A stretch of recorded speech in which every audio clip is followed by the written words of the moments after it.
Ya, setelah sehari ya, kurang lebih sehari 2 hari dilantik menjadi Menteri Keuangan, ini langsung bergerak cepat bertemu dengan Komisi 11 DPR RI dan juga menyatakan bahwa akan menarik 200 triliun dana yang terparkir di Bank Indonesia untuk nantinya disebarkan ke perbankan, himbara dan juga akhirnya berbuntut kepada sektor real dan juga pertumbuhan ekonomi Indonesia. Nah, apa yang menjadi dasar? Apakah ini juga nanti efektif akan diperlakukan? Kita akan membahas dengan narasumber yang sudah hadir di studio pagi hari ini. Sudah ada Bang M. Khalid, anggota Komisi 11 DPR RI, fraksi PKS. Selamat pagi Bang Khalid. Selamat pagi, assalamualaikum. Sehat ya? Hadir juga kemarin ya Bang ya? Hadir. Kemudian juga kita sudah bergabung bersama Mas Tauhid Ahmad, Direktur Eksekutif Indef. Selamat pagi. Selamat pagi Mbak ya. Dan juga ada Bang Fitra Faisal, tenaga ahli utama Kantor Komunikasi Kepresidenan yang bergabung bersama kami via Zoom. Selamat pagi Mas Fitra.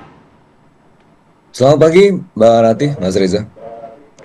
Ya, saya mau ke Mas Fitra dulu. Mas Fitra, ini juga sudah dapat ACC dari Presiden Prabowo Subianto. 200T yang dana terparkir di Bank Indonesia nantinya akan disebarkan ke himbara dan juga ke sektoril pastinya ya. Apa yang menjadi alasan melakukan hal tersebut dan juga nanti akan seperti apa? Dan mungkin boleh diberikan gambaran kepada kami. Selama ini dana-dana yang terparkir di Bank Indonesia nominalnya besar, 420 triliun rupiah. Ini dari mana? Dan apakah selama ini juga memang hanya mandek di situ atau bagaimana? Iya Mbak Rati, Mas Reza ya, terima kasih atas undangannya. Jadi pemerintah, Menteri Keuangan sudah ditunjuk, Menteri Keuangan yang baru Bapak Purbaya, bukan figur yang uh, baru ya. Kalau kita lihat ya bagaimana pengalaman beliau semenjak tahun 2000-an awal sudah terlibat di Dana Reksa dan kemudian aktif ya menjabat sebagai ekonom dan banyak dikutip juga beberapa pandangannya, terutama yang paling penting adalah leading economic indicators ya yang juga dibuat juga dengan secara sistemis di Dana Reksa.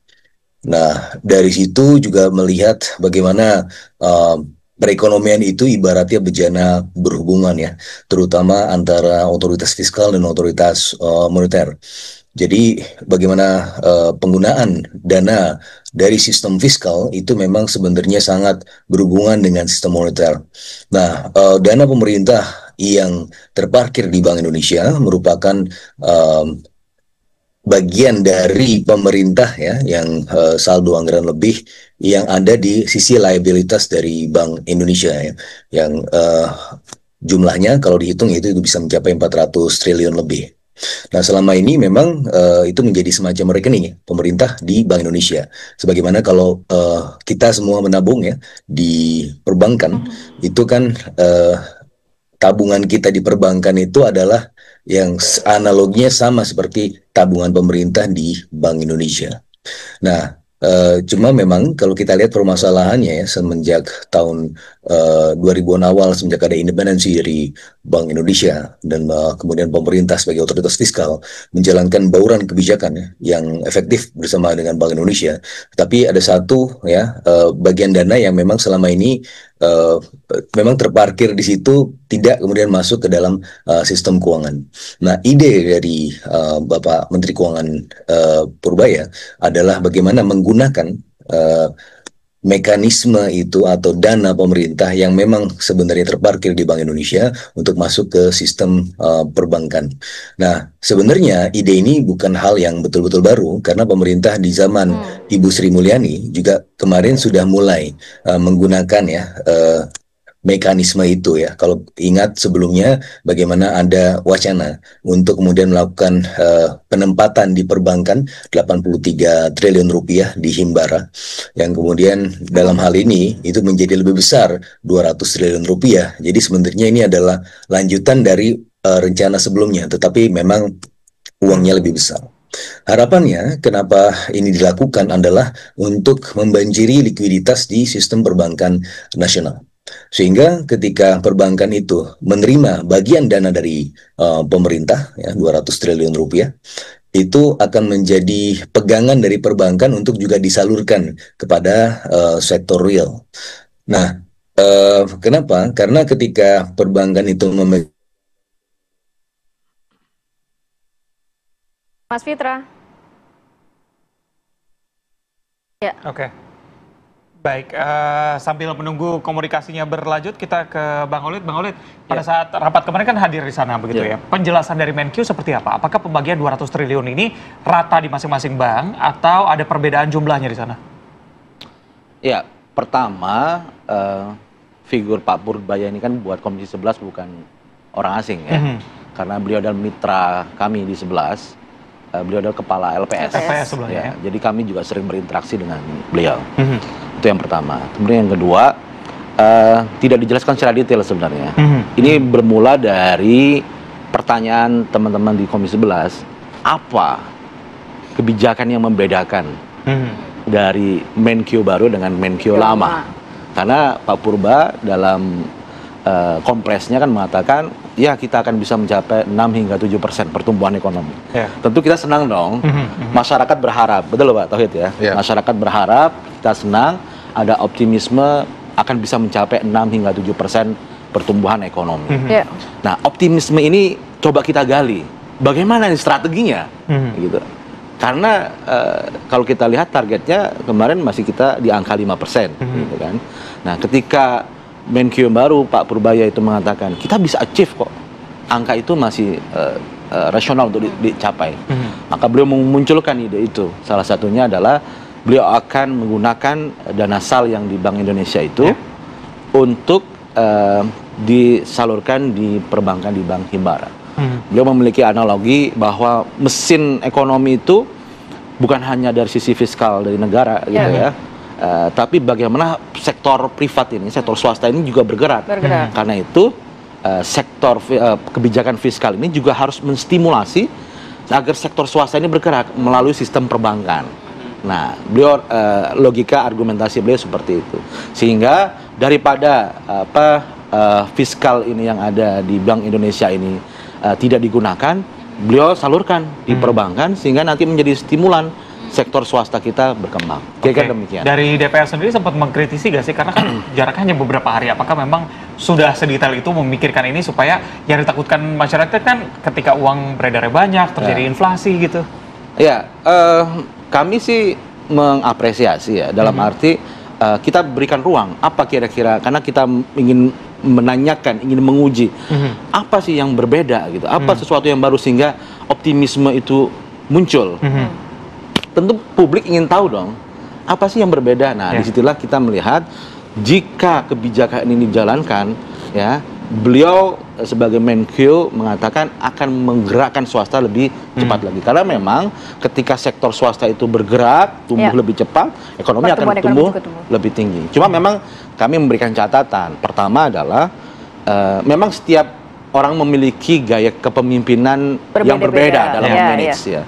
Mungkin Bu Sri Mulyani sebagai seorang Menkyu, publik mengenalnya sebagai Menkyu yang cukup prudent, yang cukup hati-hati. Nah, sekarang figur Pak Purbaya mungkin dipersepsi memiliki karakteristik pengelolaan yang lebih ekspansif, mungkin seperti itu. Sehingga ketika dana SAL yang ada di Bank Indonesia itu diberikan ke sektor perbankan, harus dipastikan cash flow-nya aman. Karena fungsi dari SAL di Bank Indonesia itu kan sebagai buffer. Sebagai bantalan fiskal. Darurat ya, buat mungkin bayar cicilan utang, buat impor. Kalau target tidak tercapai, target pajak tidak tercapai, sebenarnya itu untuk nalangi dulu dan sebagainya. Kan itu ada hitung-hitungannya. Nah, kami berharap ya niat baik untuk menstimulasi sektor swasta itu harus dihitung betul-betul secara presisi bahwa cash flow-nya itu aman. Kemarin saya langsung tanya ya kepada para Wamenkyu yang sudah lama di sana, aman tidak? Aman katanya. Oke, kalau aman go ahead, saya sampaikan go ahead. Jadi ini yang perlu kita lihat. Yang kedua adalah tadi bagaimana 200 triliun itu masuk ke sektor perbankan, masuk ke sektor produktif. Tidak diputar lagi ke sektor instrumen keuangan, misal ditaruh di SBN atau ditaruh di SRBI yang muter-muter lagi sektor keuangan. Ya, maka yang dipastikan adalah selain cash flow-nya aman tadi ya, sesuai perhitungan, yang kedua adalah disalurkan ke sektor-sektor yang produktif yang menggerakkan ekonomi yang real di sini. Masyarakat bergerak lagi, swasta bergerak lagi. Mas Tauhid Ahmad, kalau kita berbicara tadi poinnya penting, ada dua hal yang memastikan nantinya uang 200 triliun ini benar-benar digerakkan untuk sektorial. Jangan sampai masuk ke perbankan, mungkin juga jadi nganggur atau masuk ke dalam investasi, SBR dan lain sebagainya.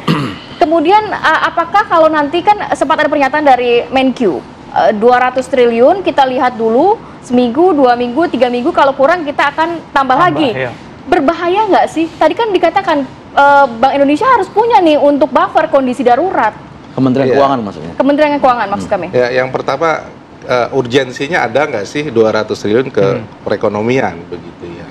Ini bank kan punya ukuran-ukuran.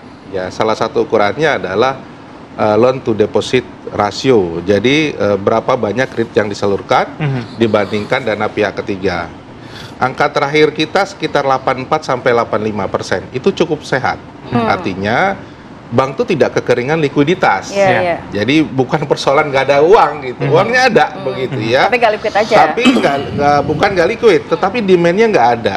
Permintaan kreditnya rendah. Kredit kita itu hanya 7%. Ya. Bukan uangnya nggak ada di perekonomian ya. Demand-nya nggak ada. Kalau normal itu 11 sampai 12. Jadi bukan nggak ada uang. Itu yang pertama begitu ya. Kalau dia kredit udah seret, itu LDR-nya udah di atas 92-93%. Berarti butuh injeksi. Nah, urgensi itu yang kemudian lo kan bank nggak butuh lagi sehat-sehatnya gitu ya. Justru persoalannya ada demand. Demand ini terkait dengan kebutuhan untuk memperkuat daya beli, apakah konsumsi, investasi, kebutuhan untuk permodalan di sektor ekspor impor. Nah itunya ada nggak? Kalau itu nggak ada ya, kalau misalnya katakanlah kreditnya 12-13 kemudian LDR-nya 92, memang butuh injeksi. Ini urgensinya kan belum ketemu nih. Jadi pendekatan supply, kalau demand-nya nggak ketemu, belum ada diciptakan oleh pemerintah dan swasta, maka menurut saya akan sangat sia-sia gitu. Itu yang pertama. Yang kedua soal cash management ya. Kita lihat bahwa ada uang pemerintah di Bank Indonesia itu 425 triliun ya. Iya. Kalau kita lihat anggaran pemerintah tuh setahun 2025 3000 T. Untuk putaran uang per bulan kurang lebih 225 untuk belanja pemerintah pusat, 300 T untuk APBN secara keseluruhan, ke daerah dan sebagainya.